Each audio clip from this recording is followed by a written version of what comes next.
এই ঘূর্ণিঝড়ের প্রভাবে ত্রিপুরা এবং আসামের শিলচর, করিমগঞ্জ, হাইলাকান্দি জেলাগুলির মধ্যে কোন সময় থেকে কতক্ষণ এই ঘূর্ণিঝড়ের তাণ্ডব চলবে, তাতে আজকের বিকালকালে আপডেট নিয়ে চলে এলাম আপনাদের সামনে। দেখুন, বর্তমান সময়ে আমরা লক্ষ্য করতে পারছি ঘূর্ণিঝড় রয়েছে বাংলাদেশে। আমাদের ত্রিপুরা, আসামের শিলচর, করিমগঞ্জ, হাইলাকান্দি জেলাগুলির মধ্যে রয়েছে হালকা পাতলা নিম্নচাপ এবং হালকা পাতলা বৃষ্টি।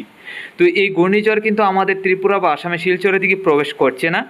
তা থেকে এই ঘূর্ণিঝড়ের বেশি একটা প্রভাব পড়বে না। তবে এই ঘূর্ণিঝড়ের যে নিম্নচাপগুলি আছে, ভারী থেকে অতি ভারী নিম্নচাপ আমরা লক্ষ্য করতে পারছি বাংলাদেশের ঢাকা, কুমিল্লা, খুলনা, বরিশালের মধ্যে।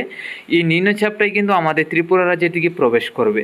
হয়তো আর কয়েক ঘন্টার মধ্যে, 1 থেকে 2 ঘন্টার মধ্যে এই নিম্নচাপটা চলে আসবে আমাদের ত্রিপুরায়। তাতে আমাদের ত্রিপুরা রাজ্যে ভারী থেকে অতি ভারী বর্ষণ হবে।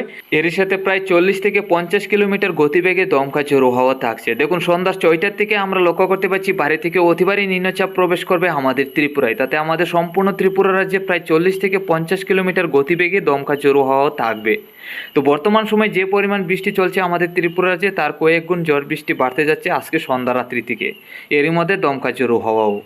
তো সন্ধ্যা রাত্রি থেকে আমরা যদি মধ্যরাত্রির মধ্যে যাই, তাহলে লক্ষ্য করতে পারছি এই নিম্নচাপটা আরও বাড়বে। তাতে ভারী থেকে অতি ভারী বর্ষণ হবে আরও। তাতে দমকা ঝোড়ো হাওয়া বইতে থাকবে। তো সন্ধ্যা রাত্রি থেকে এই ঘূর্ণিঝড়ের প্রভাবে নিম্নচাপের কারণে ভারী থেকে অতি ভারী বর্ষণ শুরু হতে যাচ্ছে বন্ধুরা। তাতে আজকে সারা রাত্রি কিন্তু বৃষ্টি হওয়ার সম্ভাবনা আছে। আর আসামের শিলচর, করিমগঞ্জ, হাইলাকান্দি জেলাগুলির মধ্যে সন্ধ্যা রাত্রির মধ্যে থাকবে না। 10টা-11টা থেকে এই ঘূর্ণিঝড়ের নিম্নচাপ প্রবেশ করবে। তাতে আসামের শিলচর, করিমগঞ্জ, হাইলাকান্দি জেলায়ও 10টা-11টা থেকে ভারী থেকে অতি ভারী বর্ষণ হবে। এরই মধ্যে হালকা পাতলা দমকা ঝোড়ো হাওয়া বইবে, তেমন বেশি একটা দমকা ঝোড়ো হাওয়া বইছে না। আগামীকাল সকাল পর্যন্ত এই নিম্নচাপ, এই ঘূর্ণিঝড়ের নিম্নচাপ আমাদের ত্রিপুরা, আসামের শিলচর, করিমগঞ্জ, হাইলাকান্দি জেলাগুলির মধ্যে থাকবে। তাতে ভারী থেকে অতি ভারী বর্ষণটা বজায় থাকবে।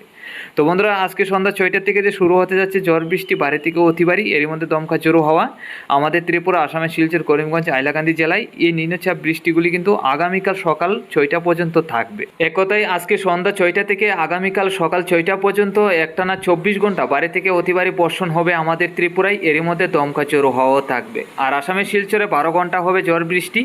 এরই মধ্যে আগামীকাল দুপুরের মধ্যে এই নিম্নচাপ কিছু চলে যাবে আলিপুরদুয়ার, গুয়াহাটির দিকে। তারপর থেকে কিছুটা কমতে পারে আমাদের ত্রিপুরায় এবং আসামের শিলচর, করিমগঞ্জ, হাইলাকান্দি জেলাগুলির নিম্নচাপ এবং বৃষ্টির পরিমাণ।